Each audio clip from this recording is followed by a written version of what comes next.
RT is in Chicago, sitting down with longtime activist, former leader of the Weather Underground radical group that operated back in the 60s and 70s, and now clinical law professor at Northwestern University and director of the Children and Family Justice Center, Bernardine Dohrn. Thank you so much for joining us today. Pleasure. Now, Bernardine, you obviously have an extremely diverse biography, hated by some, romanticized by others, from being on the FBI's top 10 most wanted list to now being a law professor and dealing with children's rights. Which one of these stages served your purposes the most? I don't think of them as that distinct. I feel like I've been obsessed with a couple of things my whole life.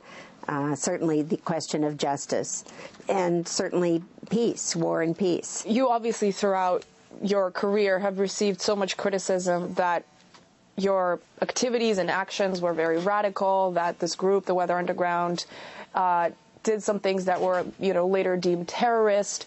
And you say this entire time that you were really fighting for peace. We've become used, really, since 9/11 as an example of American terrorism, but we were never terrorists. In fact, I think the whole anti-war and Black freedom movement in the United States were militant, had militant edges, but really were always restrained. And if you look around the world at the time, we, in fact, were tactically very restrained. Our rhetoric was sometimes a little inflamed and hyperbolic, but our actions really were quite restrained. The form that revolution and insurgency takes is constantly changing. We just saw the Mideast uprisings. Who could have imagined that before it happened? When those events broke out, a lot of people in the United States were sort of fearful that the same could happen here on that kind of scale. Do you think that's possible? Of course it's possible. We've grown up in an era of American exceptionalism, right? The last 70 years, where the United States somehow isn't bound by the other laws of history. But of course we are bound by the laws of history. Militarily, the United States is obviously still in full swing with Iraq, yes, Afghanistan, Libya. It's a hegemonic military power still. What do you make of that? And what do you make of these particular wars, and also the peace movement? Where is it when all this is going on? Let's not forget that. Well, I think that the U.S. economic dominance, both globally, 174 military bases, all the 3 live wars, 3 shadow wars, I think that it's a great danger to the world. I think that the militarization at home is also quite significant since 9/11 and the unraveling of all of the victories of the 60s. Whereas the peace movement, I think that you mainly see the peace movement in the veterans coming home. And I'm not sure why that is. I think that people oppose the wars. There's no question that the American people oppose the Iraq War, continue to oppose it, and think we should leave. They opposed the escalation in Afghanistan. They supported it, the day after 9/11 and have opposed it ever since. And they already opposed the Libyan war. So I think the American people are not, in a funny way, are the peace movement, right? We haven't been able to change the tremendous military control of this democracy. So we haven't been able to stop the wars. But I don't want you to, I don't think we should minimize how much the American people don't like these wars. And then I think the second major force, people I work with, are the veterans coming home. Because as in Vietnam and as in every war, they come home and see the truth about what they've been asked to do. And I think this current glorification of the troops can't hide the reality of what happens when these young kids, women and men, come home. And they are the real truth tellers. This U.S. imperialism we've touched upon a little bit. Yourself, as well as quite a significant number of other people, believe that the U.S. power is dying down, both politically, in interaction with other countries, economically. Where does it really stand now, realistically, do you think? Well, I think that it's destroying itself. American hegemony is no longer to be. We have too many rising other economic and cultural powers in the world. I think that gives us here in the United States a tremendous opportunity as well as a tremendous risk. The risk, of course, is we've seen other empires decline, but where their military stays very strong, and that is a tremendous danger. You can turn everything into a military opportunity instead of as a social and human opportunity. Do you think that declined economy is also like a very significant, large contributor to the fact that the United States is losing its power abroad? Just the fact that so many people here are struggling and are not contributing to the economy or the country as a strong force? Well, the tremendous acceleration of the gap of income in the United States in the last decade says it all. Yes, most of us are getting poorer. A tiny handful of less than 1% of the population are getting extravagantly wealthy. You know, you look from 9/11 till today, and you say, you know, yes, bringing the people who perpetrated the tragedy of 9/11 to justice.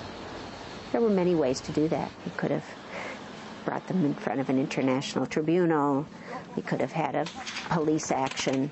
But 3 wars, millions of people being displaced, separations of countries, occupations of 3 countries, that doesn't bring the United States any more comfort, and it certainly has imposed a tragedy on the rest of the world. One of the latest obvious developments to the war on terror is, of course, the death of bin Laden. I want to ask you, as a law professor, under what legal basis was that committed by the United States?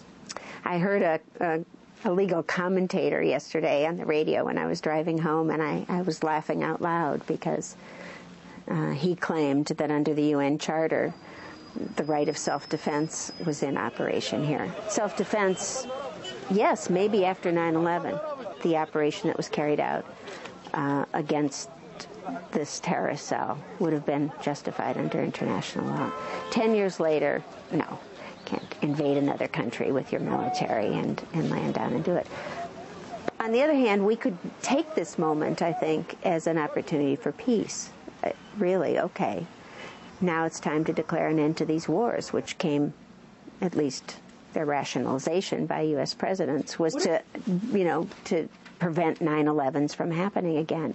Why don't we see this as a moment to withdraw from Afghanistan and Iraq, just for openers? Do you think that's possible, or is it also possible that this moment could be taken as an extra opportunity to really intensify efforts in Afghanistan? Well, Afghanistan's not going to go well, no matter how you define going well. It is not possible to win these wars, whatever that means, and everybody knows that. The dilemma is you can hear the drumbeat now for Pakistan, you know, against Pakistan, and there's always going to be, or Iran, who is always available for the military aggressors that seem to dominate the airwaves in the United States. American people want an end to these wars. They voted for the current president as a peace candidate, and now we've got 2 more wars. So let's have an end to this. The death of bin Laden should be a moment where we can say, yes, now withdrawal, American withdrawal from occupation. What are the chances of that really happening, do you think? Well, we don't know until we insist on it, do we? We don't know until we insist on it. And I think it's our only hope, is demilitarizing the entire American economy. So why are all these occupations going on? It's because politicians love the occupations? I think that they serve the interests of, you know, of the late empire of capitalism, if you will. They're about oil. You can't say, well, we didn't intervene in Bahrain, but we did intervene in Libya. Why? I mean, there's reasons why. Double standards? Very double standards. Of course, double standards. We have the 5th Fleet in Bahrain. Libya has oil and is near to Europe and has no air defense system. Yeah, there were very practical reasons why we pick and choose. You did declare a state of war on the U.S. government back in the 70s, and you were on the FBI's top 10 most wanted fugitives list. And you were known to say that the real terrorist is the U.S. government. Yes. Do you still maintain these sorts of statements? I think we were rebellions. I think that we were in insurgency. We were dissidents, American dissidents in the classic tradition. You know, we thought it was possible to join the global struggle of revolutionary war at that moment in the 60s. So I understand how we thought about it then. I think now, as many old people do, that the war metaphor is just so terrible. It's just so terrible. It inflicts so much suffering on everyone, that I wish we had kind of kept the rebel rebellion metaphor instead of the war metaphor. But the other things that we said and thought, I stand by them. About the U.S. government being terrorist, that didn't come that long ago. From what I read, this was only in '93, so just, a decade ago. Do you still believe that? I do believe that. I think, bombing from the air in order to save people is a terrible idea. It goes bad. People don't like it. Is it terrorism? It usually is terrorism because it's killing civilian people in large numbers. I think that you can call it, a message of war to free people. But I think that, of course, wars of empire have always been wrapped in the paper and ribbons of democracy and bringing education and freedom to people. It's terrorism when you end up, yes, bombing civilian populations, occupying the land. To make sure I understand correctly, in this war on terror, the U.S. is also a terrorist. Is that what you mean? That is what I mean. I think if you look at the terrorist act of 9/11, which created tremendous suffering and hardship here and around the world. I mean, it wasn't just Americans who died in the World Trade Center, and bin Laden's activities certainly made thousands, if not millions, of Arabs and Muslims suffer as well. There's nothing to justify it. It's totally terrible. It's also true that the response of the U.S. government, war and occupation in both Iraq and Afghanistan, are not justifiable. It's 10 years later. Whatever we're doing in Afghanistan, it isn't about al-Qaeda and bin Laden. And as you can see from the Arab Spring, the world has moved on. The Arab world has moved on, really struggling for the same things we all want. Real democracy, not paper democracy. Real economic futures for our children, living in more harmoniously, not being afraid all the time. What is the media doing these days when it comes to all of these issues? They take the Defense Department press releases and read them as news, uncritically. We need a robust, independent, critical media, and especially critical of power. Bernardine Dohrn, thank you so much for your time with us today. Pleasure.